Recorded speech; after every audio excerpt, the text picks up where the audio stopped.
Hey, it's James here from All Hail Internal Combustion. Getting back to our mini-series here on rebuilding this D16A6.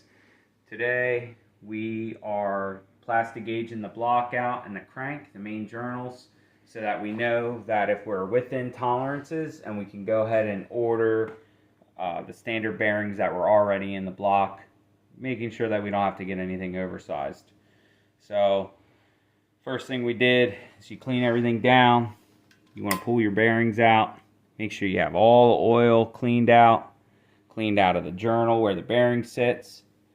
It's really important. Make sure you pop everything back together how it was or how it should be. And these pedestals for your stud girdle to hold your crank in, you want to make sure that's nice and clean too, so that everything's seating together nice and tightly. Even a thin layer of oil can cause your Plastigauge to give you a wrong reading. And when you Plastigauge, you want to make sure that you're not setting it underneath the crank, because the weight of the crank alone can cause your Plastigauge to give you an inaccurate reading. So we did the same thing with the crank. We cleaned all the main journal passages here so that they're nice and clean and ready to go.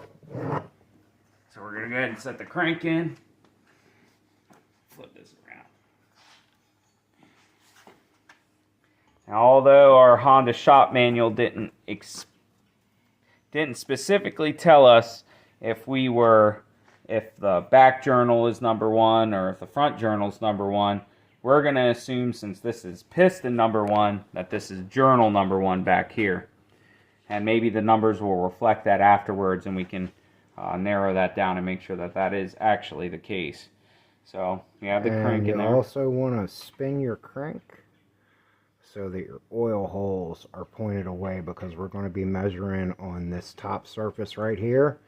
So that gives us the best place to put our Plastigauge at. So we're going to cut some Plastigauges real quick and drop our stud girdle in. Here's our Plastigauge, real small, real easy to cut.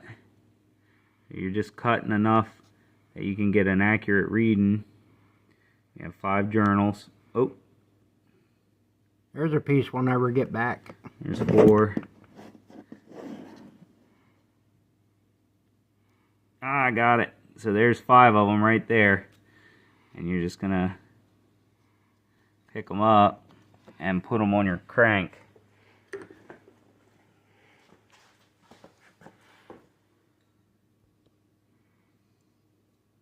Come on over there. Of course, it's going to stick to my fingers over and over again. There it goes. Oh no. There we go. Maybe it won't stick to the razor as much. Try that. Yeah, there we go. And just for good measure, I like to measure across there. Now remember, the bearings have a valley in the middle, so you want to make sure it doesn't matter that it's in that valley, but it's probably better not to have it in there. Alright, so we're going to drop our little Plastigauge in there.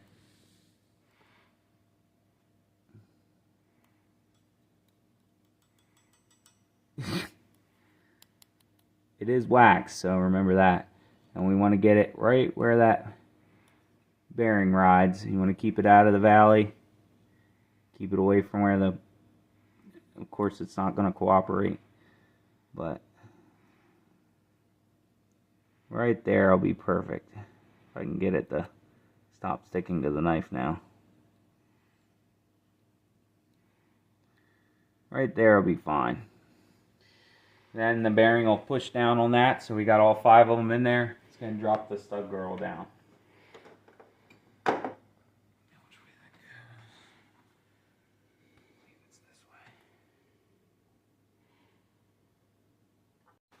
Here we go. Just drop the stud girdle down on here.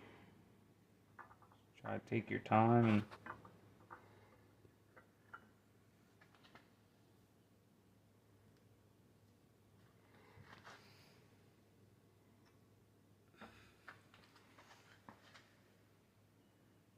that must not. Oh, have this going in backwards. Yep. Here we go. A big bulge on the side. goes into this oil port right here for oiling. So you guys don't have to make the same mistake I do. There we go. Seated in there. So the total torque spec is 47 foot-pounds. We're going to do 25. You usually want to go halfway before you go all the way, especially with stuff like this. And even if the torque setting is high enough, you can even split it into thirds. Not going to hurt anything by being precautious. Oh, we're missing a bolt. Hey, Dad, we're missing a bolt. Look in the valve cover. Yeah, there we go. Alright. First, I'm going to get a 1/2 inch extension. Wrong toolbox. Sorry.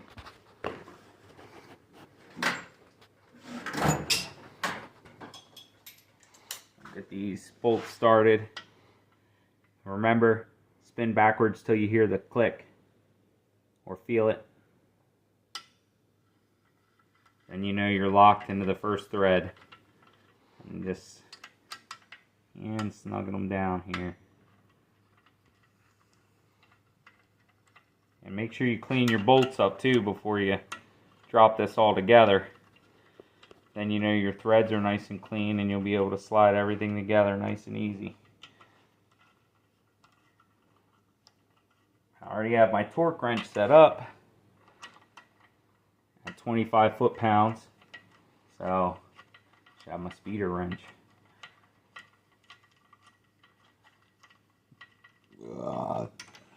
Excuse me.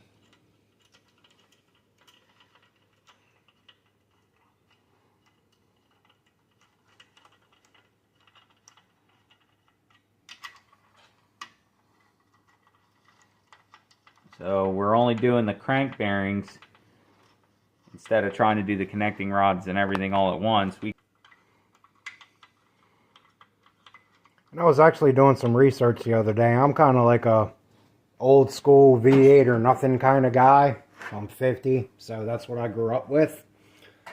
I looked up the size of this motor. It's 1,597 cubic centimeters, which ends up turning out to 97 cubic inches. And this thing has 108 horsepower for a 97 cubic inch motor. So it exceeds that old 1 horsepower per cubic inch thing that we were all looking for back in the golden days of hot rodding, which I thought was kind of cool. And you can make more power with these motors. And it's kind of crazy because they're so small and aluminum and dainty and light, and it's kind of scary. But I do like Hondas. It taught me respect for this motor. This stock bottom end with upper end performance done, it will handle, I think, what was it, 300 horsepower on the stock crank and main journal bearings. This one didn't go in quite right, so.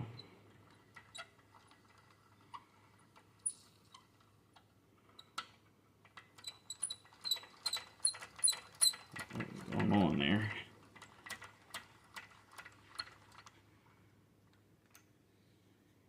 That one won't go in.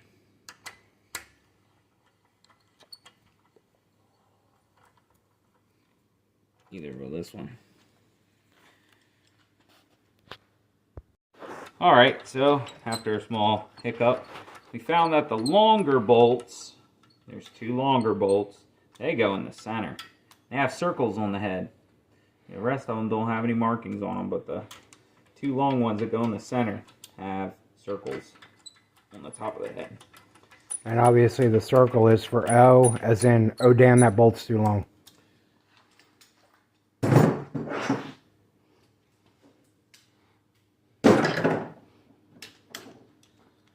Alright, so you start at the center and work your way in.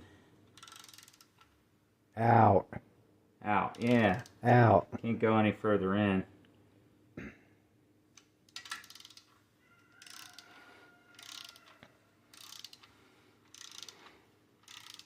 And right now we got the wrench set to 25 foot-pounds. Total is going to be 47. So it's good to go halfway. That way everything clamps down a little bit. And then you could take it the rest of the way, especially with aluminum parts.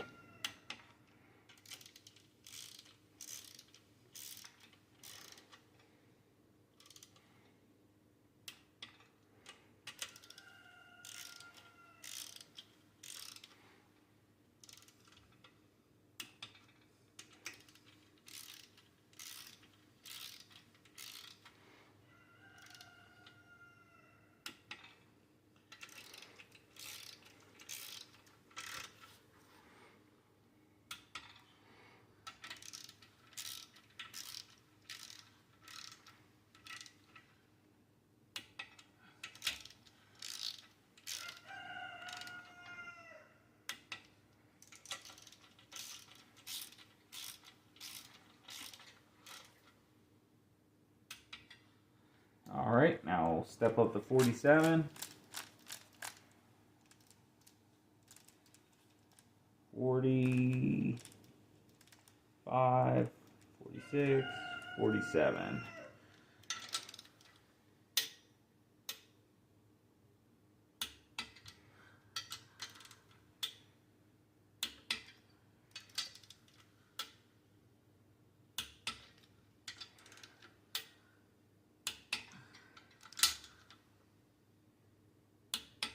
You want to make, when you're torquing things down, you want to try to be as smooth and as fluent as possible. You don't want to make any jerking motions or anything like that. If you're having to jerk something that you're torquing down, you need to reassess the situation, because you might be doing something wrong. So I typically like to just make sure everything got torqued. Double check it.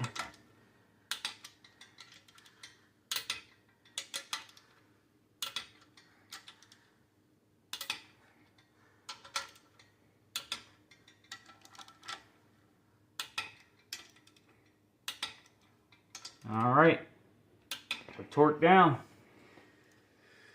I'll do everything in reverse. I don't like to break things loose with my torque wrench. I think it's bad for it. It's also good practice just not to do it if you want it to stay in. So we'll break loose same way we torqued out. Or should I work from the outside in? Work from the outside in. Honda doesn't give a torque sequence, so we're just using good mechanical tendencies, or I guess, or principles. Good word for it. So now, when we pull our plastic gauges out, they're going to look like little green flattened pancakes.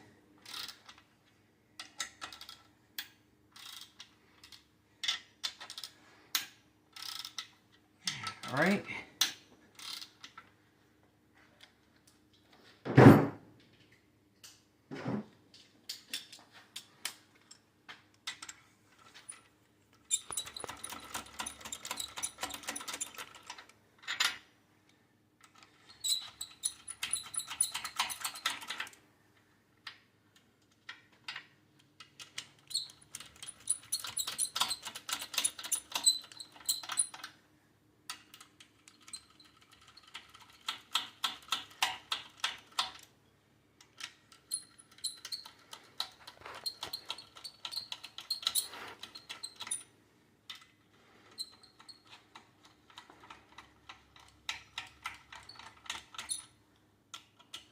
And one thing I don't recommend you all do when you're putting engines together, don't use impact drivers or anything like that. With this, you got to feel. If you're using an impact and say you have a burr in one of your bolts or in one of the threads that you're going into, with the impact, you're not going to be able to feel that burr, and you might end up ruining something that could potentially cost you an engine block or a trip to the machine shop. So really, it takes a little longer, but use hand tools and really get a feel for how everything's going together. You're going to have a bad day if you mess up something because you overdrove it, or, like you said, it's just not going to be a good day. All right. I'm sure this isn't going to be easy to get off again.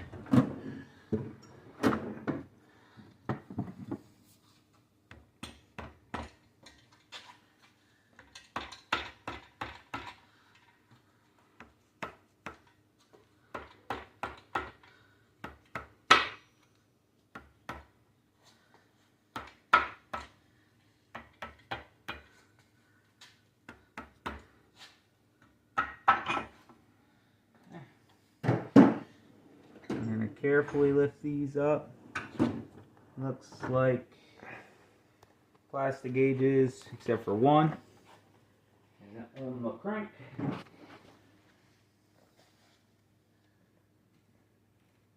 You can see their little pancakes in there. And then we just take our little plastic gauge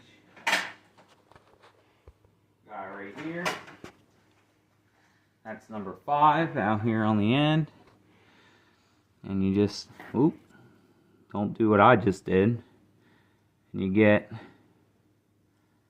figure out what the size of that is. So, to me it looks like 0.051. Maybe a little bit bigger. So then we go over here to the book and see what it says, or what the clearances are. So the clearance is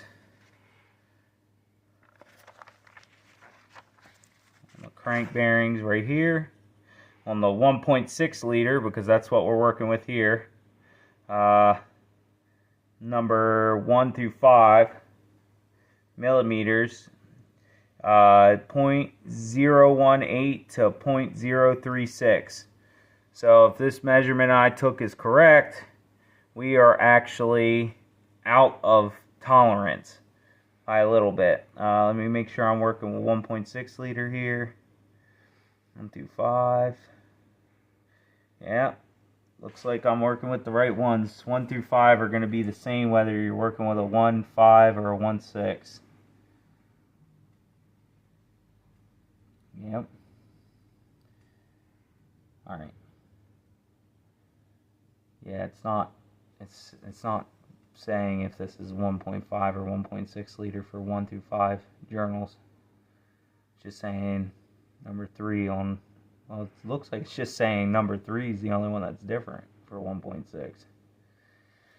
Let's check some of our other numbers. I'll come over here and I guess our first crank. Oh yeah, right there. So we're gonna come over here to number. This would be number 4, technically. It looks like it's the same number too. 0.051. That's too wide. That looks like it's it. I don't know, maybe 0.038. These can be kind of hard to tell sometimes. But it looks like it probably extends out to 0.038. Not quite 2.5. So 0.38. There's no other measurements on this. Same thing over and over again. So on number 4, we're within tolerance. 0.024 to 0.042, or I'm sorry, 24 to 0.042 millimeters, because that's the plastic gauges we used were millimeters. Number 4 is within tolerances. So I have notes right here. We said number 4 was a 0.038. 0.038. We're writing these numbers down so that when we go to order new caps, we know that we're ordering the right one. So we're going to come back over here and remeasure number 5. And it looks like where the plastic gauge pushes out, it's not quite 0.0. See, it's wider than that. Mm-hmm. So I think it's the 0.038 is what we're closest to.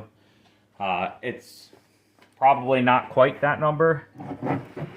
And that, so for number 1 and 5 were different. So 5 is 0.36. I'd say it's probably 0.036. It's pretty close. So now let's do number 3, which is on here.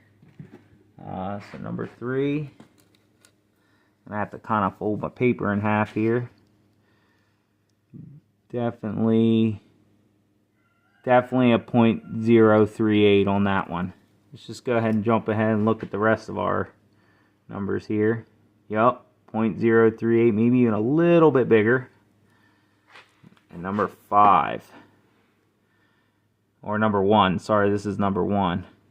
Looks like it's wider than a .051, but maybe a little bit smaller in .038. So our number 1 looks like it would be around a 0.36, and number 2 and 3 came out to a 3.8. That means with doing the Plastigauges, as you can see, they're not super accurate, but it's enough to be able to tell if you're within tolerances. And by our tests with the crank and the stud girdle, we're within tolerances. We can go ahead and order what the numbers on the block and the crank say to order. So we have a chart here in this book. We'll get a picture set up. They say there's colors on the bearings. We didn't find any colors on the bearings, but there's numbers stamped on the back of the block. Let me pull the crank out and I'll show you guys. There's numbers stamped on the back of the block on these. Right, you'll see it right where the transmission bolts up, right here. And it's a letter sequence. So mine is CCCBC. Now what this is representing is the size of these journals without the bearings in them. So it's the outside bearing dimension. This. So our numbers were CCCBC, and if you come over here and look at the chart, we have C size bearings and B size bearings. Now the next number code, the next code is the inside of the main journal bearings, which is right here, and that is in relevance to these. And these numbers are stamped on the side of the crank right here. So this one all the way to the left is for here, and this number right here is for this crank bearing, and this number is for this bearing, which is a 4. This is a 3, and this is a 4. So if we go back out to our back bearing, number 1, that's a 4 on the inside and a C on the outside.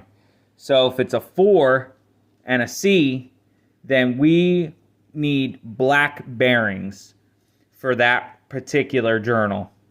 And that goes for almost everything. So what was our CCCBC? So the one that's a B is the number 3. So that's actually going to be a green bearing. We're going to need a green bearing here, a black bearing in the back. Honda's a little strange with how they do their bearings, but they're very specific, and maybe that's why, because they're so specific with their bearings, maybe that's why their motors last so long. So we have all these numbers and letters written down here so that we can figure out what color code we need for each of our main journal bearings. So that basically sums up on how to figure out your main bearings in your Honda and order the correct sizes.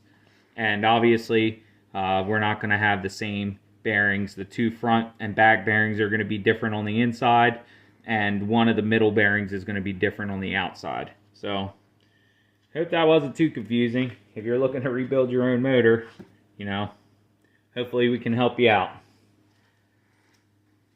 So, we'll get back with you guys when we're set up to go ahead and take measurements on the connecting rods to the crank. Okay, so just to clarify this color codes on the bearings that we were going through, this is the chart that comes out of the shop manual for the main bearings, and this is the information that we got off of our crankshaft and off of the back of our block. The letters came off the block, the numbers came off of the crankshaft, and when you put these numbers and letters together, you would come down here and you would actually get what color bearing you're supposed to use in the engine. So ours ends up coming up to a black bearing, 2 brown bearings, and 2 green bearings. And what we're going to do is we're going to call Honda up tomorrow to see if they still do their bearings this way, or if there's something that supersedes the shop manual that we have. But there's the chart for y'all's reference if you need it, and I'm sure you can pull this chart up online. And there is a different chart for connecting rod bearings, but in our next video we will get into that. So that's it for main bearings on our Honda D16 project. This is James from All Hail Internal Combustion. Y'all have a good one. See you next time.